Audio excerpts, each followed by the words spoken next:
Hello, everyone. Hello. Again, I don't think the microphone's working, so I'm going to use. Yeah, thanks, Sos. I think it does work for the online people, so I've been told if I can hold it, that works well for online audience. So thank you for turning up for this workshop. I'm going to do a really quick intro of who we've got on the panel. The title really sort of sums it up. I think what we're trying to address, how supporting the grower, that's the first line, and then how can we prevent grower burnout, minimize stresses, and maintain mental health. My name is Richardson. I've been a veg commercial grower for 30 years with Coalseal Organics, Western Organics, and I was the OJ chair till recently. I have a very, very small story, and I was really tickled last night when unfortunately, I was feeling a bit guilty that I hadn't read too much about RABI, and then I suddenly realised that RABI supported my dad in the last 10 years of his life. So I'm probably going to well up at this point. When he lived in a hedge in a caravan. And I got quite emotional last night, late at night, thinking about how much support RABI gave to RIBA, Royal Agricultural Benevolent Institute. That's why we say RABI. Right behind me. Anyway, to cut a long story short, they supported him. My sister asked for help for him. He was more or less a bereft farmer with no income, and they paid his bills, some of his bills, and I'm eternally grateful to what they did for my dad. And I also have had some mental health issues over the years. I suffered what I was a breakdown, I think, when I was in the middle of my growing career. And I essentially now, I reflect now and I see it as a bit of a breakthrough, but that's what I've been talking to Hugh about a little bit in the break. But so yeah, that's where I come from, but I'd like to introduce the panel more importantly. So we have two growers who I know relatively well. I know Hugh quite well from a long time back. So Hugh Collins is a long-established grower from Dorset, who I've been buying asparagus off for quite a long time over the years.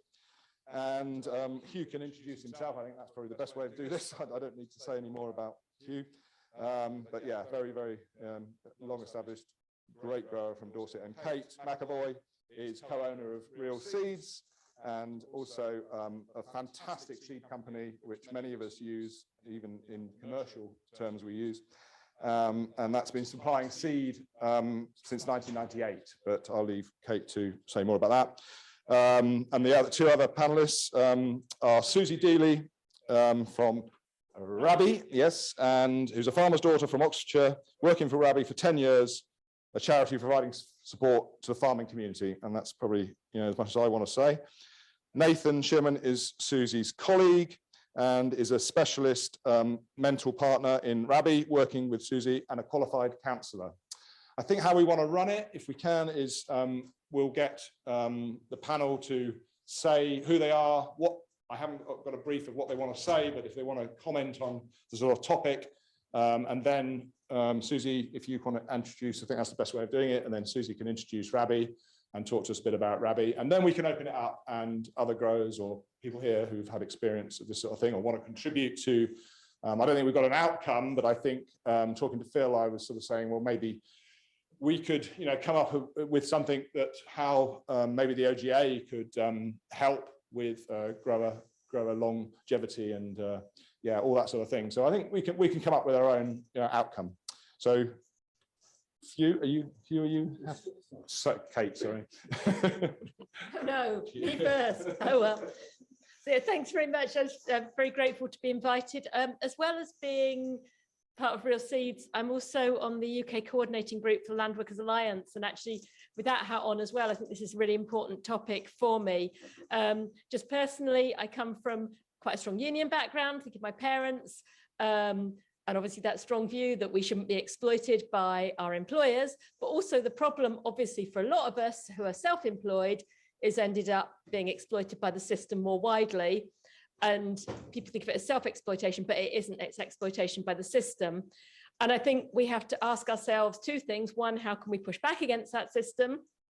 Two, within that system, how can we build businesses that actually let us have, I mean, obviously, just stepping back, growing is never going to be a 9-to-5 job 5 days a week, but it has to be viable and something that people doesn't burn people out just by the nature of the business. And it's too easy to say, I sometimes worry when we talk about avoiding burnout, that it's putting it onto the person to build their mental health, whereas actually it's about a system and a business and an enterprise that lets people have a viable lifestyle and work. And then I think the third part of that has to be, for any of us who are employers or use volunteers, also how we treat those, because again, it's obviously a big issue within the organic growing community about trainees and about employees and wages and conditions and so on. So it's that whole spectrum. That's a bit of a bit, basically we just need to deal with global capitalism and it'll all be fine. I'm going to pass on that. You've got 15 minutes, I'm sure we can do that. Oh, well, thank you, Kate. Well, I'm Hugh Collins, and as Pete said, actually, Pete, I'm in Wiltshire, not Dorset. Sorry. And I've been growing since the late 90s, and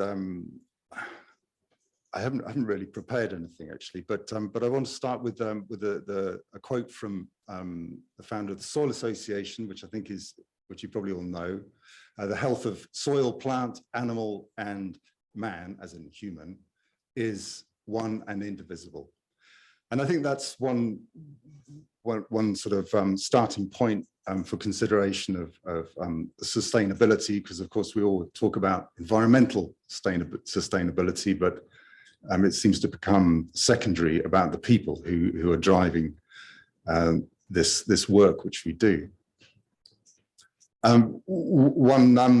One just following on from what Kate said about exploitation, I think perhaps to recognise the need not to exploit ourselves as we take a stance to resist exploitation from other sources.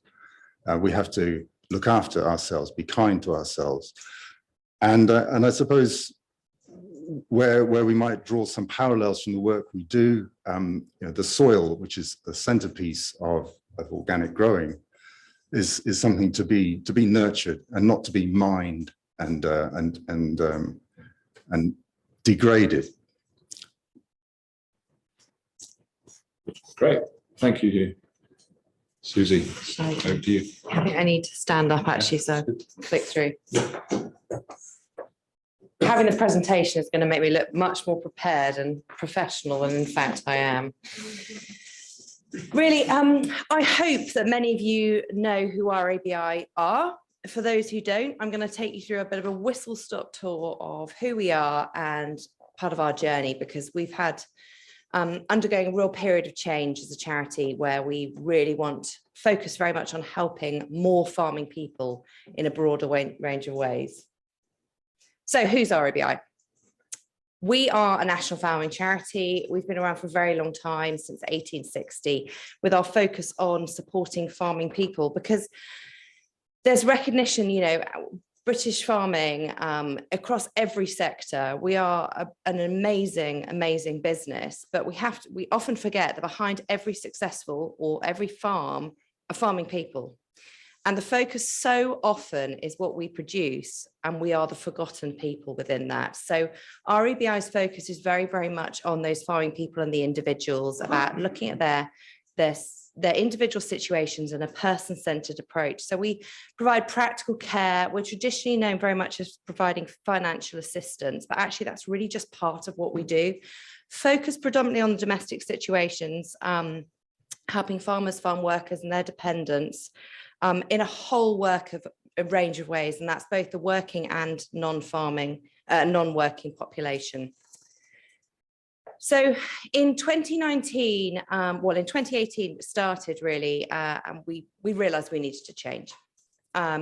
We'd been around for a long time, as I said, and we were providing some fantastic support, a core layer of support, but to a largely non-working population, which is still needed today and will continue. But actually we realised that the real area of need and where we needed to focus much more support was amongst the working population. But we needed to know what the challenges were, well, we had an idea of what they were, but we really needed to understand what they were, what the impacts of those challenges were having on farming people, and what support was needed to help them, and really moving very much away from where we were always known as in that critical point in crisis times, moving away to early intervention and preventative support, because if you can support people earlier, firstly, they don't get to crisis. Secondly, you can have much, much greater impact from a much larger number of people with positive outcomes. So we undertook this sort of a real sort of look at what the farming community looked like with the backing of our trustees to see where we would focus our efforts. But firstly, we needed the evidence base, because we had lots and lots of anecdotal evidence. We obviously worked within the community, we worked with organisations and people across it, but what we didn't have was that data set. So we really needed that to inform what the realities were for farming people across every sector and across the whole of England and Wales, on which to base where our future focus would be. So we undertook a big farming survey because we saw that there were some really good pieces of research, but they tended to either be focused on just one area, or they were very in terms of focusing on perhaps just physical health or mental health, or but also tiny parts of that. Or equally, they tended to be really good pieces of research, but with a really small region. And we knew that whatever we did, we needed to be able to roll out across the whole of England and Wales. So we launched a big farming survey. We got organisations, membership bodies across the whole of the sector on board, and very quickly realised there was a huge appetite for this, that they were all saying the same thing as, we know there are really big challenges out there, but what we really don't know is we don't have the evidence to back that. So we launched, we were told by a couple of different research bodies that we would be lucky to get 500 or 1,000 responses. We set our targets much, much higher than that. Launched in January 2021 and had a very, very sweaty few weeks where we wondered whether anyone would reply, but they did. And we got over 15,000 responses across England and Wales. And so what I haven't said is, these are some of the areas that we looked at. So a whole mix of, what were the challenges for farming people, and also which ones are the priorities for them. So was it transition? Is it succession? Is it labour shortages? Is it policy pressure? Is it isolation? So these are all the things that we looked at in the survey, because the survey for us was covering physical health, mental health, and the interaction also between farm businesses and their viability, really. Because the three things we knew were connected, but actually what we didn't have, again, was that evidence base to really look at the three areas in isolation and then see how they mapped over each other. So as I said, 15,296 responses we got. So we got solid data sets across every single county in England and Wales, across every sector, across every farming type, across every farm size, which was just absolutely staggering. And in itself, we also had some learning. So things like we sent out lots of printed copies so that people could mull over and actually work through those. We thought that a lot of people were doing them online. Absolutely not. 91% paper-based. So with the move to everything being online, actually, it gave us some big learnings. And these are the kind of things actually we've then been able to talk about to membership organisations, to government about, and saying there are some really basic things that we're missing as a farming sector, which will help our people. So if we only make things available online, we're missing a huge segment of our audience, or at least we're missing getting their views. So there are over 1.5 million data points across this research. So it's absolutely huge. But we decided that actually what we really needed to do was focus down and find what were the really key pertinent points that we thought were the ones that we needed to act on. And they jumped out. I don't think there were any great surprises, but actually often that's the point of research, isn't it? It backs what you think is already there. But what it did tell us were problems were firstly hiding in plain sight. And actually, once you see the numbers, it was pretty terrifying. And my goodness, we've got to do something about it. The first one was that 36% across the farming community were feeling possibly or probably depressed. Now, that is a staggering stat, 33%, a third of our community. And let's also be honest, most people won't admit it. So I think in reality, it's likely to be quite a bit higher. This is a really, really unseen stat, which is that over half, 58% of women in farming were experiencing mild, moderate or severe anxiety. And the 25 to 45 age group was by far the highest. And it was really staggeringly different to anything we thought before. And actually, when you start to think about it, it makes a lot of sense. It's often a very isolated group without stereotyping at all, frequently at home, childcare. The women in the household are often the ones who kind of keep everything going. They take on a lot of that stress. This is an area of our community that we really, really need to think about how we support and how we access them, and how we also give them opportunities to talk and break down that isolation. So in terms of causes of stress, people listed an average of 6 main causes of stress. We gave them a whole different list of areas that they might think of as some of the main factors, but 6 was the average. 52% of the farming community experiencing chronic pain and discomfort, and that's termed as everyday pain and discomfort. That's a pretty terrifying stat. And the one that's for me even more frightening is this was happening to young people. This started in 30s and 40s. But there was some positivity, and that for us is that's something that's really, really important. So 59% of people believe that their farming businesses were viable over the next 5 years. We would all like that to be much, much higher. But actually, we do understand that as a community, we face by challenges every single day. Who on earth would go into an industry where so many elements of their business are completely beyond their control? And yet we do it. And so we have to be innately incredibly positive, forward-thinking people to be in this industry. And really, we need to focus on that. And we need to help people build resilience, and we need to encourage each other and some positivity across the industry. So just back to our RABI, in line with our strategy, we realized that there were 4 main areas for us that we really wanted to focus on, and the existing support that we've always provided, that remains. That's the foundations of our support. But over time, we will be increasing our areas of support across these areas. So help at a critical time was the one that we've been known for a long time. Support for living independently. So that could be anything from household adaptations to care in the home, or any number of things. Mental health and wellbeing, though, was the really big new one that we realized that we hadn't been in that space before, and it was an area that we needed to put some support down in. And then training and upskilling, which for us is something we've done for a while, but I think going forward is going to be a big, big area of focus.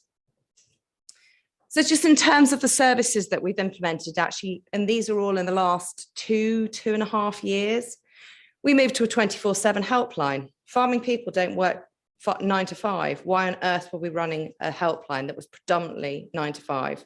So that's been a big area of change for us. And actually, in terms of the term calls for support, there's been a big uptake. So it's been really, really worthwhile, because if people are willing to pick up the phone to us, the first thing we need to be doing is answering it.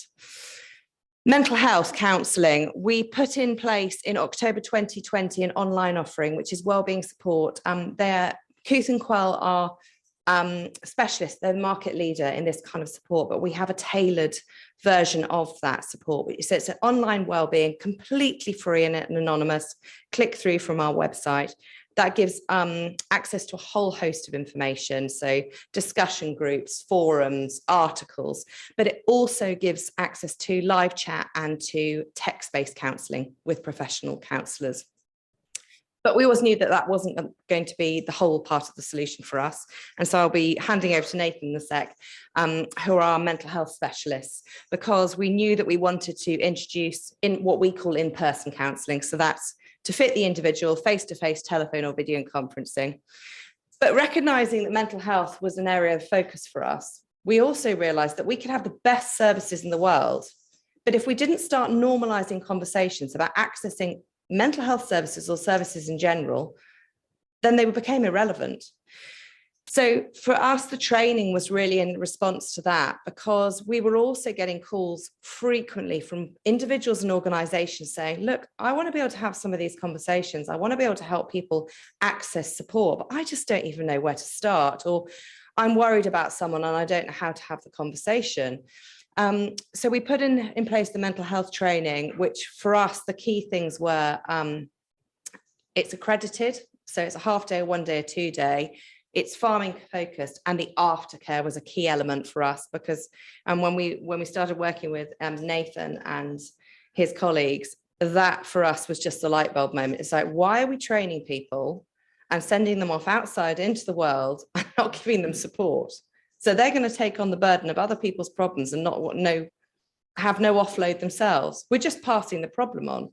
This doesn't work. So that for us, the aftercare is absolutely huge. And we're starting to offer that out to individuals across the community, which are RABI funded places, because we recognise the importance of that training, but not everybody will be able to pay for it.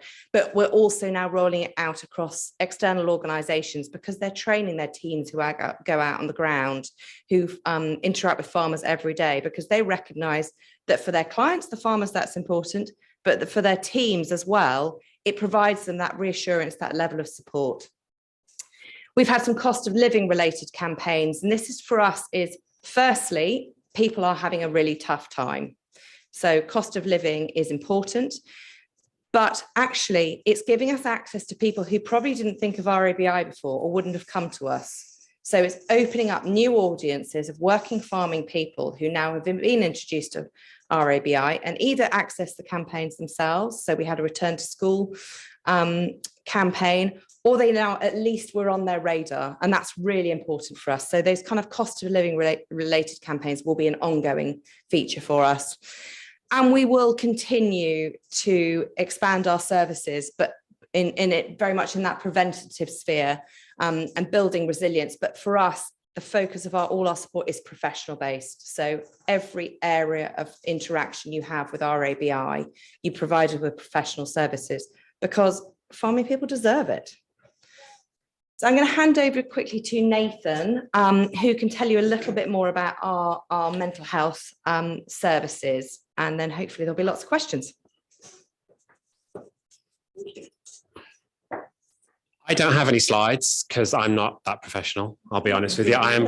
My notes consist of nothing, so I am winging this entirely, and it feels really strange to be holding a microphone and not actually hearing my voice coming from anywhere. So this is all very strange for me. So my name is Nathan, as Suzy has introduced, and my colleague here has as well. I am from Red Umbrella, and we've been working with RABI to help provide the counselling, therapy and mental health training services. And we approach it very much from a perspective of putting the person first. And this is particularly true when we come to work with people in agriculture, because no two people are the same. I could say, and obviously, we're talking about burnout and minimizing stress and things like that. And I could have sat here with a presentation and given you these tips to go away and take away and do. That wouldn't really work for everyone, because there might be some things that would work for you, but some things aren't. Everyone is an individual. And so it's really important that when it comes to providing professional services, we are also taking you all as individuals as well.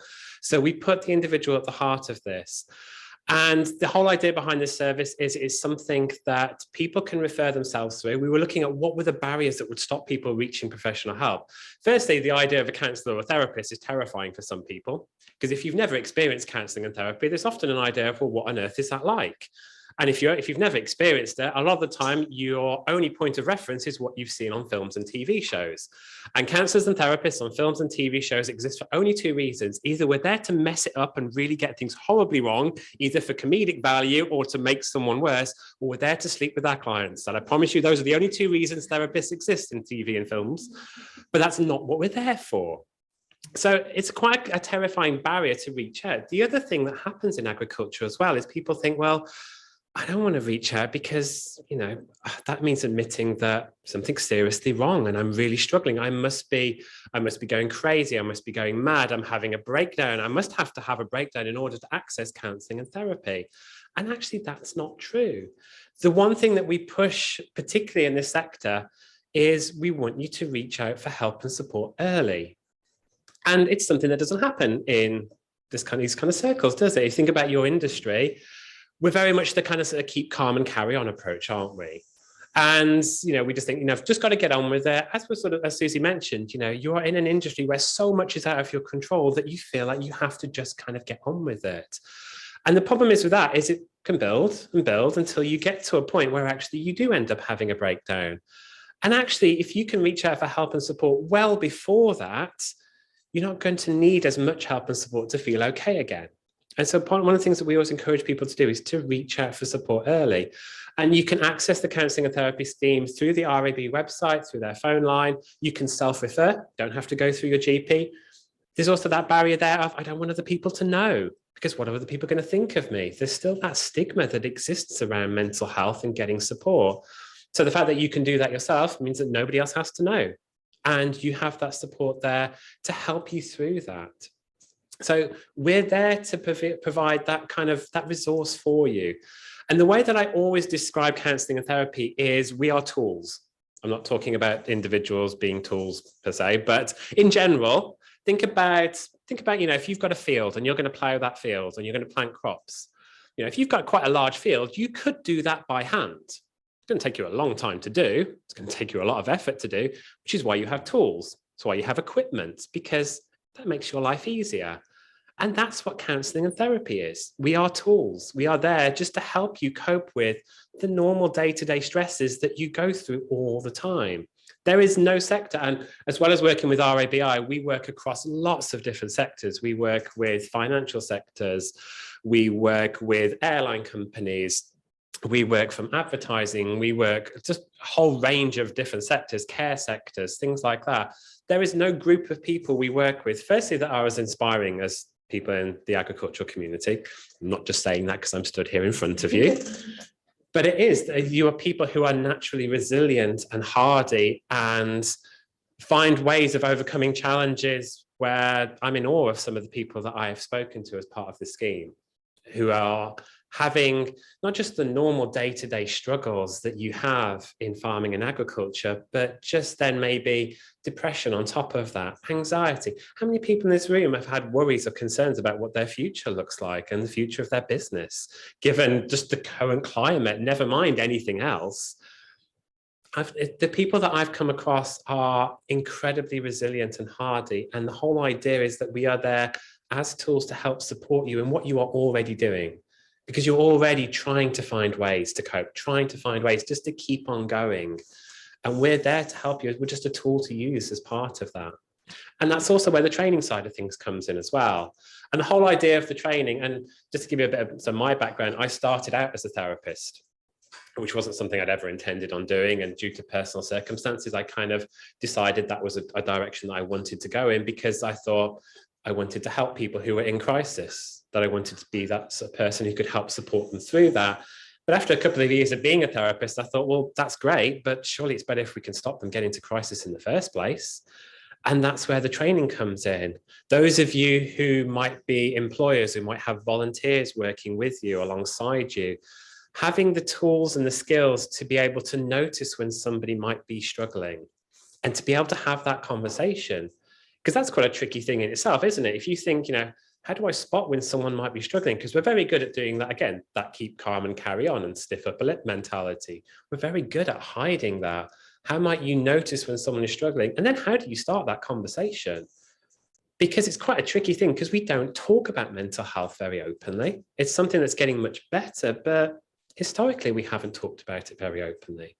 So how do you even start that conversation? Because if I came up to you, if I was working alongside you and I was concerned and I came up and went, how are you doing? What do you think you are likely to say in response? I'm fine. I'm fine, thank you. Because that's something, it's very peculiar in this country. We've all sort of learned, how are you is a kind of greeting rather than a genuine question. And we've all learned the correct answer is, I'm fine, thank you, how are you? So how do you even start that conversation when the response you're going to get back is, yeah, I'm fine, everything's okay. And this is where the training side of things comes in, whether you're doing the half day, the 1 day, the 2 day, it just gives you and equips you with some skills to spot the signs, support the people around you, also support yourselves as well. And then that's where the aftercare comes in as well, that is so important, because as Suzy says, what we don't want to do is go, right, okay, we're going to train you up as a mental health first aider, which means you can spot the signs and you can have those conversations and you can provide support, and then go, right, okay, off you go, best of luck. Because then you're going to go back into your workplace and you're going to have that conversation and someone's going to turn around and go, yeah, I'm not doing good right now. In fact, I just feel like I don't want to be here. In fact, I wake up every day hating the fact that I woke up this morning and I just don't want to be alive. How are you going to manage that? You might handle that really, really well, but then how are you going to deal with how you feel about that? Because there's no way that that doesn't impact us. As human beings, we are biologically wired to connect with other people, and we connect with those feelings. And so part of the aftercare support means that you have a helpline, you have an email address, which means you can ring us up and go, just had this conversation with someone and I have no idea whether I said the right thing. I just want to talk it through and just give me some reassurance. We go, yeah, we can do that. It's fine. Or I've got this situation and I have no idea what to do next. Where would you advise me looking? Where could I go? What can I do? And we can provide you with that support as well. You might just want to ring us up and say, I had a conversation with someone today and I think it went really, really well. And I'm really proud of how I did that. We don't get those conversations very often. People ring us up when there's a problem, but it's always nice to get those odd conversations when people go, I did really well there. And it's really exciting to hear that. So we're there to provide that aftercare support, and all of this is confidential. When you reach out for that help and support, whether that is counselling, therapy, whether that's the aftercare support, it is confidential. We're there to support you as individuals in the best way that we can do. So that's just a little bit, and again, just to sort of finish off, reach out early. That is the big message I want to get. If we're talking about kind of, how do we prevent burnout, minimize stress?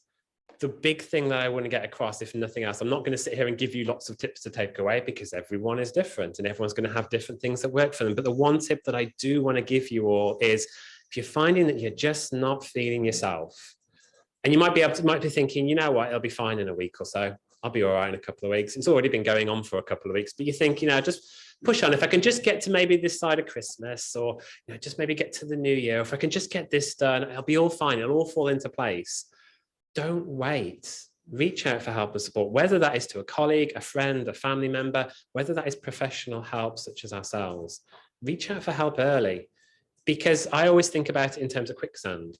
If you step into quicksand and it's up to your ankles, it doesn't take an awful lot to step out of it. But if you wait until it's up to your calves, or it's up to your knees, or it's up to your waist, it's going to take a lot more energy and effort to get out of that, isn't it?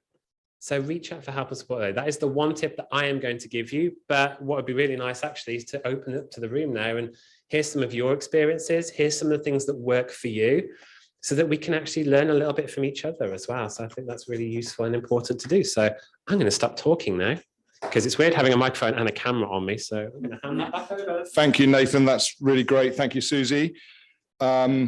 What was thrown up for me very, very briefly from what Suzy said, and those incredible statistics that were quite shocking in some ways, was that when I was not well, and I was seriously not well, I didn't talk for 6 months, I was silent, that the grower groups like Thames Organic Growers, it's a local group that we have with about 30 growers in, and OGA, but mainly TOG because we had socials. That was an enormous sense of support to me. And I wouldn't ever, deny how brilliant, and there are many of those growers are here today, who actually stepped in and supported my partner, Sonia, at the time, and kept the business running, essentially. So that's one thing. The questions and stories, yeah, I think Nathan's right. Yeah, that's what we really want to hear from you. But also, I was having a conversation with Jamie and Dom, and Dom is a young man. I'm not sure he's in this room today, but I've just been training him for 18 months. And these growers seem to have, Jamie certainly seems to have more of an understanding of what it means to not just to stop at some point and go back to your family. So I would just reflect on that, because I think some of that is what we've learned as older growers. And I think that's what we are starting to pass on now from our experience. And the younger growers seem to have really taken that on board. So it's over to you, please. Bee's going to share the microphone with you. And so first, I can't see your name, so Bee will find you. Hi, I'm Holly. I just had a quick question about the RABI survey. I just wondered how much of it was targeted at business owners, or was it farm workers as well? Because I'm a new entrant grower and got lots of friends that are also new entrant growers. And obviously the burnout is real, but we haven't been doing it as long for many other people, but it's also a huge barrier. But there are lots of other huge barriers that I can think of immediately that maybe weren't up on that screen. And I was just interested, things like housing for me, not having anywhere to live or being able to afford to live near our jobs and where we want to work. And we don't own a business, so having to find jobs every season and then where we're going to live with that, what that means about moving away from friends and family, and the anxiety and that causes on top of just all the other stuff. Yeah, I just wondered what. So the profile of people that we included were, so farmer, so whether that's owner occupier, tenant, farm workers, family members, we did the whole mix basically so that we could break that down. Some of those questions, we went to a sort of wider group of questioning than obviously I had up on the board, but the reality is we couldn't cover everything. I think we're very aware that this will need a follow-up survey in a few years. And equally, I think what the survey did was give us laid down a base layer. And actually then we could then, well, it probably won't be for us, but potentially for others to focus down on other areas. Housing is a huge one. It's an absolute huge one. So there's lots and lots of different things we're working on as a charity at the moment, because we need to look at what's happening in the industry. And if we're being honest, I think, within DEFRA, there's only going to be limited support. But as farmers continue to struggle, the problem essentially gets passed on to other departments. So it's within housing, it's within kind of rural economies, it's within health. And the point at which the stresses on farming people really start to translate into those figures is, I think, when it'll have an impact, which is very sad that it won't be earlier. But I think that's something that we as a charity, but also an industry, we really need to appreciate that actually these problems have huge implications that are wider than just our farming businesses. Thanks, Suzy. Anybody else? Jim. Yeah, I'm Jim, grower and director OGA. Like Pete, this is making me feel a bit emotional because after a long, sort of few decades in farming and growing, that bad things happen. That we have got a high suicide rate, and on top of all the particular problems for farming, we know crisis is an overused word at the moment, but we're not immune to the wider things with war and pandemic. And we are going to have rising mental illness and suicide rates in farming and growing. It's probably hit livestock before horticulture because of things like feed costs and already been to one memorial for someone who couldn't cope this year. But from a personal point of view, is what the panel are saying about reaching out to counselling is, in retrospect, it's a no-brainer when I've had to do it. It actually works. We can get too used to be working the land, thinking, I do this, I do that, bit jack of all trades. It's when the problems come, just go to the experts. I'll say that straight away, that it's not unique having mental problems, whether in growing or somewhere else. And that people who have come across what you've got before, and they'll have answers. There are answers there. And it struck me on the physical pain side as well, that a few years back I was working through every summer and most of the winters on painkillers and thinking, oh, here comes a wheelchair and early retirement.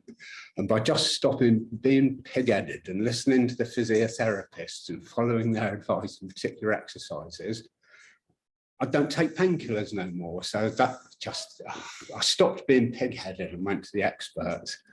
One last little thing is Pete said about how Thames organic growers were a real help to him.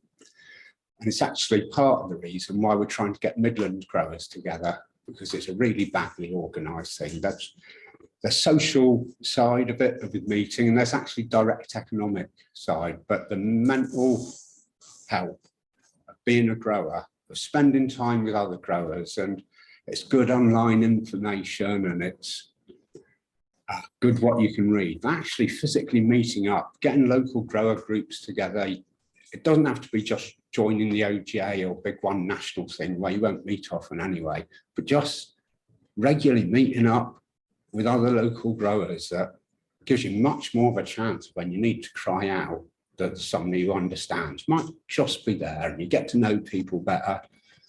And actually, countryside's only getting more gentrified and less people working the land. So the more time you're spending meeting people who are facing the same or similar issues, the better chance you've got and they have. So thanks to all of you. It made me feel emotional, but it's really important. Much appreciated. You couldn't have said it better. I think you need to become an RABI spokesperson because I think that is exactly what our message is. Look, we have a lot of the professional services for those who need them and they are freely available.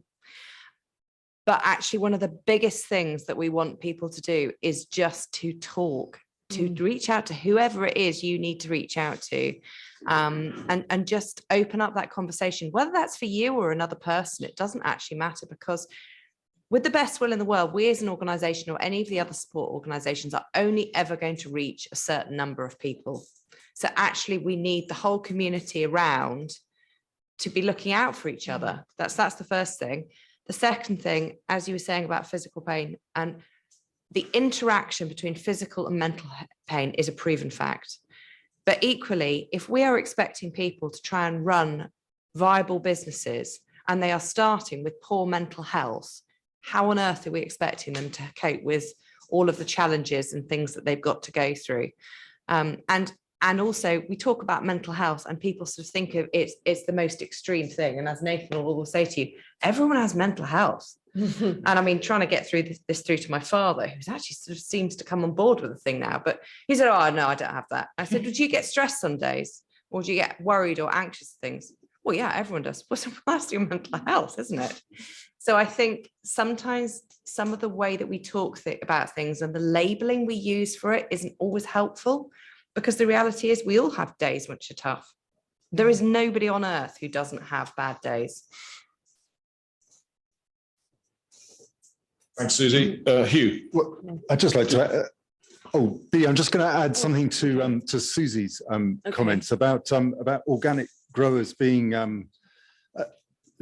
part of the farming community, but also facing some slightly different challenges. In that a lot of our work is swimming against the tide of food production, and there's a sort of an inherent marginalization there. And where Holly's saying about having all the commitment to joining the farming community and being at a disadvantage from the outset, I think that's sort of it's where we're kind of starting on the back foot in some ways. Thanks, Hugh. I think there's one. Okay. Yeah. A question for Kate, really. How do you switch off, or can you manage to switch off? Any tips for us? Interesting question. It's an interesting question. And if I'm honest and truthfully, actually, if I had to say what I've found the mental health challenges in recent years, it's not been about the growing, it's been about the family stuff. And I should think a lot of us are probably, particularly as we get old, either we've got small children or we've got elderly parents. So actually, maybe I'm the other way around. And maybe, truthfully, if I had to say the last 5 years, a bit longer than that, the growing has probably been the thing that saved my mental health relative to all the other stuff I've been dealing with in my life. You know, as a carer for, that'll, all that stuff. So perhaps it's for me, being out in nature actually is really important. And I think maybe that's a positive side, that we have an advantage as growers, is that we do have that if we can recognize that. But also I think that, like Pete said, just those support groups are fantastic. I think that is really, really important practically and emotionally, just having people we can get together with and talk about being a grower. So I'm not sure that was helpful. Thank you, Kate. I think there's an online question at the back. Yeah, so we've kind of touched on it briefly, but more explicitly, a question from Valis Veg. It would be great to hear about how growers and farm workers can create a culture in the workplace that can be supportive and prevent or minimise burnout. Who would like to have a go? I can touch on that, but Hugh, do you want to? Hugh? Yep.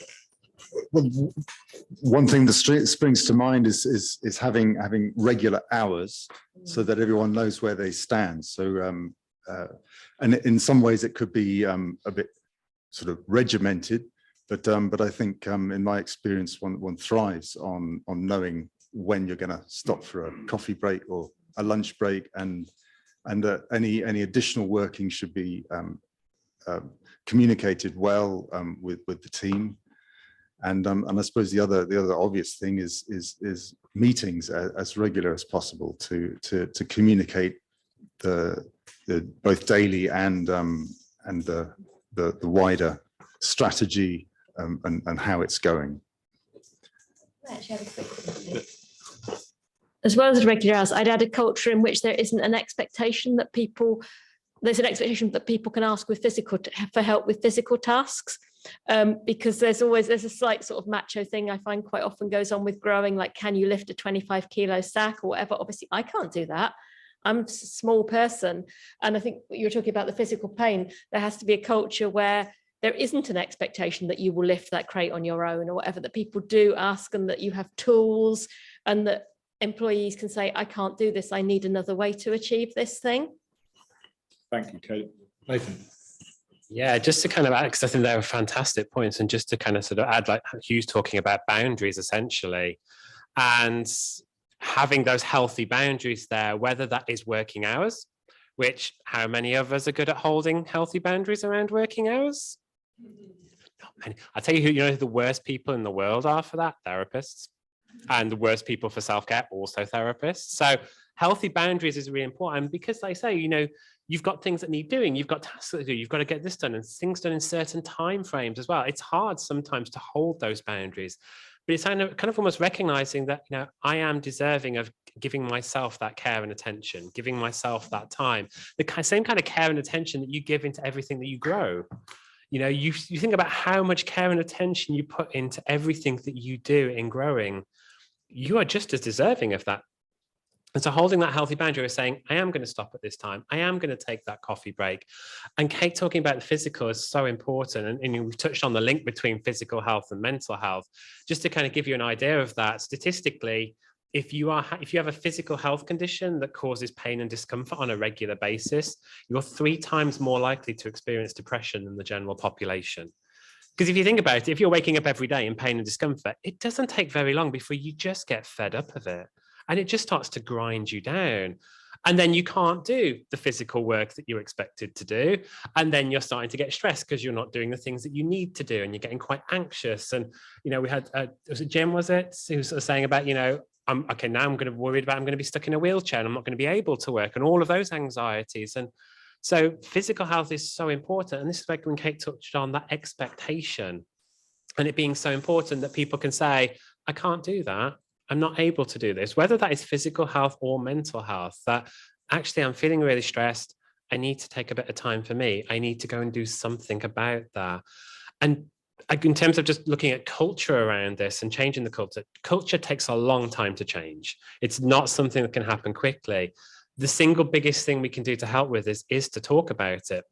Because I guarantee when you've got a room full of people like this, when one person says, you know what, I've been really struggling lately and I've been finding it really stressful, I guarantee there will be someone else who'll go, yeah, I've been feeling that way too.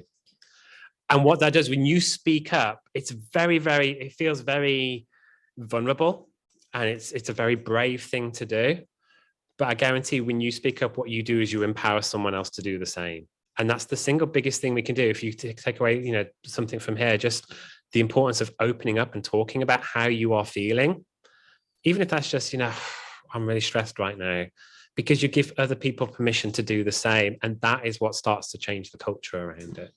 Thank you, Nathan. I mean, the reflection I've got from my having taught Dom for over a year now, and several other apprentices that I've had on the farm, is that I've had to reflect on my own mental health life and make sure that I'm building that into my conversation with the young grower that I'm training, because there's no point me, you know, just skipping around the subject. They are much more aware of their, you know, their health and happiness and their family than I ever was. But I need to build that in and show them some of the hazards and the pitfalls that I went through. So, but you know, they're so sorry, Dom, who I sort of, you know, name check, but he's just so absorbing. I'm sorry to embarrass you, Dom. I know you're not here, but it'd be on film. But he's been such a joy to work with, frankly. And yeah, so but I also think I'm reflecting what the boundary issue, that is really important. I think younger growers do understand boundaries much better than us older generation. You know, I think that's something we need to reflect on, and we were talking in the car on the way up on that. But also that there is this thing about boundaries where sometimes you do need to, you know, irrigation this summer was a massive issue, you know, and sometimes you just need to work longer hours. I'm afraid that's just the brutal truth of horticulture. You know, you can't get away from that. It's not a 9-to-5 job. But I do respect what Hugh said. You know, we do need to have hours and we do need to have breaks. So it's really important. And I think we are understanding that a lot better. So is there any more questions, please? Fred? Yeah, just want to add to that regular breaks thing. It's very important. I put alarms on my phone. So 10 o'clock, cocktail goes, and we just have a break. But what you do at that break is very important as well. We play backgammon. So we can't pick up our phones and be on social media or be in our own world. So we have to play backgammon. We interact with the people. We then start talking, because then you start communicating. Then you start building relationships, and then you start opening up. If you just have a break and everybody eats and is on their phone, you might as well not have a break. But you know, it's very important what you do at that break time. Have a meal together with no phones. That's all. Thanks, Fred. Brilliant. Anybody else would like to chip in, comment on what's been said? Yeah, there's a. Just to add on about practical things, something we've done on our farm is we start the week before we do anything practical or any practical planning. We start the week with a check-in with everyone on the team, on the market garden, but also the wider farm team. So it can be anything from about 7 to sort of 12, 13, 14 people. And we sit round, and it's very brief, and it's not a therapy session, but it's how are you doing? And we've kind of phrased it, how are you doing emotionally in a way that might affect your work? So people were more conscious of their communication. So if someone says, you know what, I'm not doing great, I was up all night worrying, you know, my mum's ill or something. It's almost, you know, that person could do a bit more support, but also just from a communication working together way, like you have that better understanding, and that's worked quite well. But all I'd say for that as the person leading the team is sometimes you'll have a morning, everyone, you feel shit, and everyone else is sort of talking about how fragile they're feeling. And you go, oh God, I need to hold this. So it's real, that's something that's come up for me, is like how do you know, it's getting that support, because we've had within the team, we've had mental health difficulties. We've all had degrees of challenge, and as the person holding that team, how do you look after yourself? So I'll take that away. Thank you. Thank you. Anybody else? So I think that is a really good point to make, because I think as the business owner, it's really easy to be there. And, you know, you're in a situation where your staff have crises, inevitably all at the same time. And then you just have to pick up the pieces, because otherwise there's no one going to be paying the wages at the end of the week. And I don't quite know what you do about that, because actually when it comes down to it, usually that's just the answer. Maybe the answer is we phone Nathan and say, yes. joking apart, that is exactly what it's there for. And the one thing I would say is our 24/7 helpline, when you call up, it's as simple as a contact name and a phone number.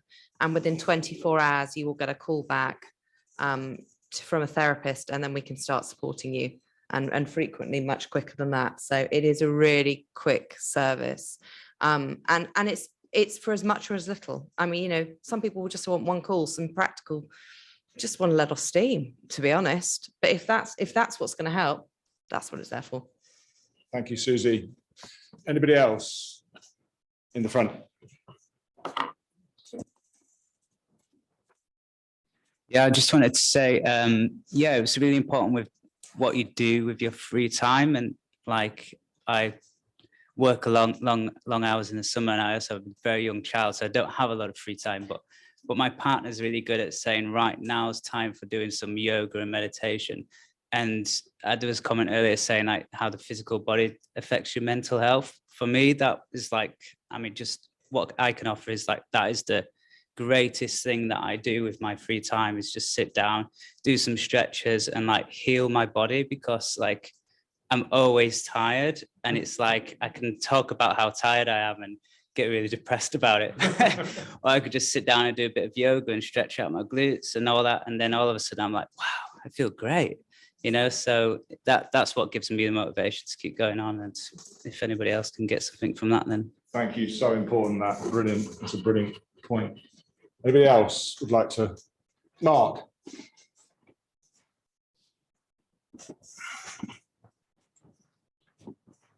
Hi, Mark from Northwestern Organics. So I've been growing commercially about 25 years. And from the start, I had a rule that I wouldn't work on Sundays. That's not to say there aren't seedlings to water or polytunnels to open, but I've kept that as a rule. Every now and again, there's been, you know, it's going to piss down on Monday, so I need to do some ploughing or something, but 95% of the time, I don't work Sundays. And that's, yeah, I think if you just have that as a rule, it's the sort of default mode, and it's a break. Nice point. Thank you, Mark. Thank you. I think that's a really, I mean, it's fantastic you've been able to put that in place and you stick to that. And I think it seems like such a simple thing to do, but it would make such a big difference. In terms of boundaries, the phrase that I always use is bouncy castle boundaries rather than brick wall boundaries. So rather than being something that is a solid thing of, I am not ever going to do this, because sometimes something is going to happen and you're going to need to have a little bit of give. So think of it like a bouncy castle. It gives, but it bounces back to where it was before. And I think that's why the phrase I always use is bouncy castle boundaries, so that you've got some flexibility when you need to, but most of the time you're holding that. Thank you, Nathan. Yeah, in the middle here. Hi. From my perspective, having set up a market garden sort of 3 years ago as owner of the business, and trying to sort of think about the long-term sustainability of the business and the people working in it.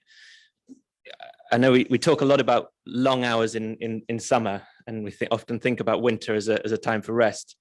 But I think it's probably incumbent on, I'm not saying every business needs to do this, but I think it's important for people in charge of the strategy, long-term strategy for market gardeners, growers, to think about how they can provide kind of work 12 months of a year. So it might be you do more hours in the summer and fewer in the winter, but having jobs that are just like normal jobs rather than 6 months, 7 months, 9 months, because so much of the workforce in growing is seasonal, and there are obvious reasons for that, but there are also many things that I'm sure we can do to kind of mitigate that and structure our businesses and our sales plans and our crop plans and all those kind of things around just trying to have a much more balanced workflow through the year. Thank you. Really good point. Can I? Okay. I think that's a really good point about how we structure our businesses insofar as we can, taking into account the wider environment. And something I notice is that quite a number of businesses that I know have some kind of wholesaling element or maybe some SUMA products in a farm shop or other things going on alongside their growing. And I think that can, for a lot of business, actually be a very boringly pragmatic answer to maybe having some winter work or having indoors jobs that balance out the outdoors jobs so that you're not having no work when it's raining and insane amounts of work when it's dry. And I think if there are ways that we can try and creatively deal with our businesses, I think that's a really, really good point, that, to get away from that seasonal work. As a business owner, maybe it's good, you work hard in summer, you have time off in winter, but as an employee with no wages in winter, that's just not a great answer, really. You're probably going to suggest people do more seed work. No, it means you never get time off. You never quite outside. No, it's true. It's true. It's joking apart. I mean, Trill, sorry. Yeah. I say, maybe you could bounce that back, because you've talked about having the seed stuff fitting with your other work, haven't you? I mean, I don't know, does that help? Is that useful? I mean, there's obviously an element of all of the work when you're growing out the seed crops. A lot of it is happening during the summer. But the really nice thing, if you're growing seed commercially, is that you get paid around January time. So it can be a really nice sort of cash flow input. And it can fit nicely within your rotation and things like that. Thank you.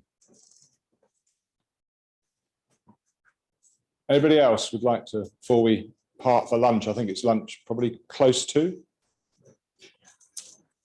Maggie. Okay.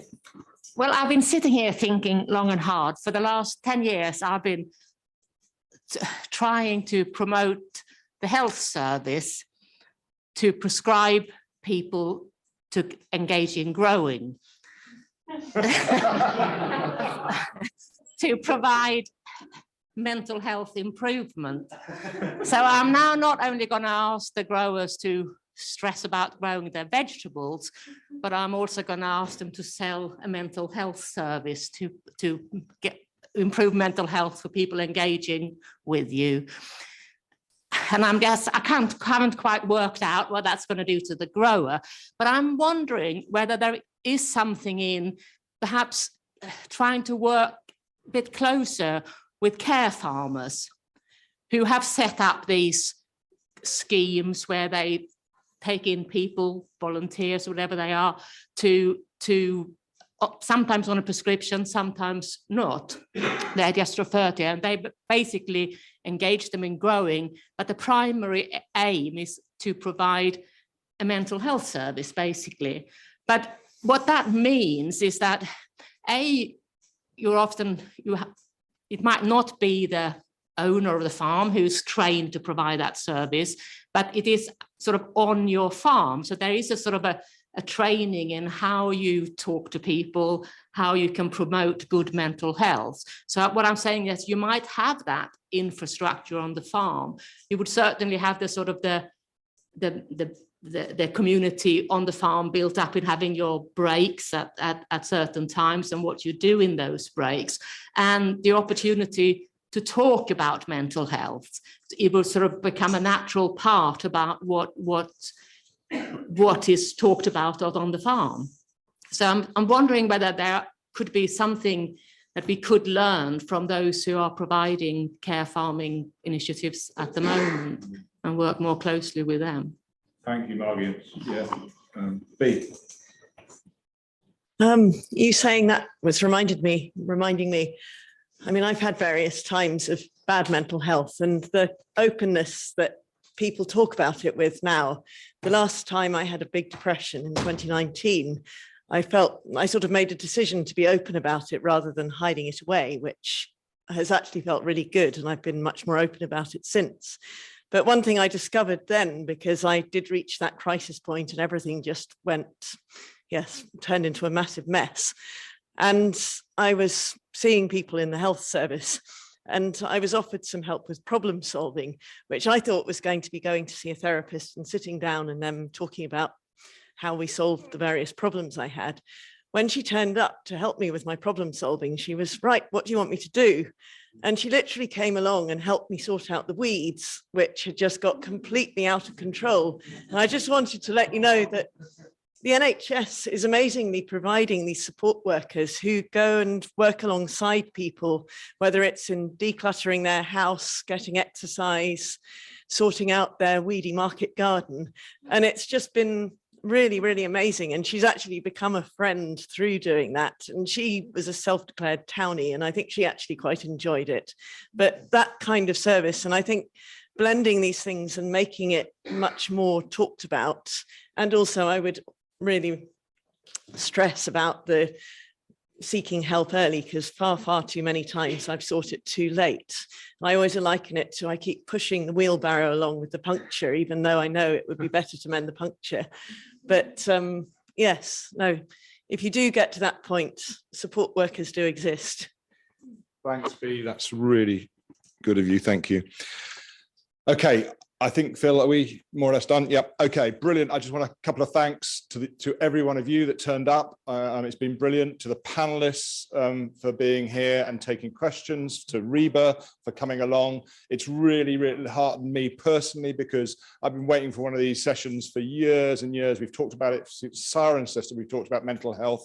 It's never really happened. I think it has on the fringes, but thank you, Phil. I think Phil was probably one of the instigators of this, obviously, because Phil's put most of this program together. So thank you. Even though many of us growers, professional growers, mumble on about technical, and technical is massively important, and we all want technical sessions, but this session I think is so important for us growers, and it broadens our wings.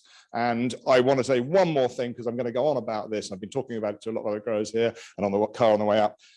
As an ex-chair, I'm still kind of working closely with the OGA, but I really think we need more feedback. So please, please, please give us your feedback, whether it's on a form, whether you want to turn yourself into director, anything. But I think as directors and as ex-director, and Jim would probably concur with this, we really want to hear what growers and parts of the horticultural world want us to do, because that's what Bea's introduction was about. We need this conference to be about that. We need feedback and to enhance what Phil already brilliantly does. But Phil can't do his job without us and us as members. So please, please, please give us your feedback and help us if you can, because we have got a big job, as Bea says. Thank you very much. And Jim. Growers who want to see about getting grower groups together, it's a reception now, which I totally forgot to announce where it was. Thanks, Jim. Brilliant. Enjoy the rest of the day.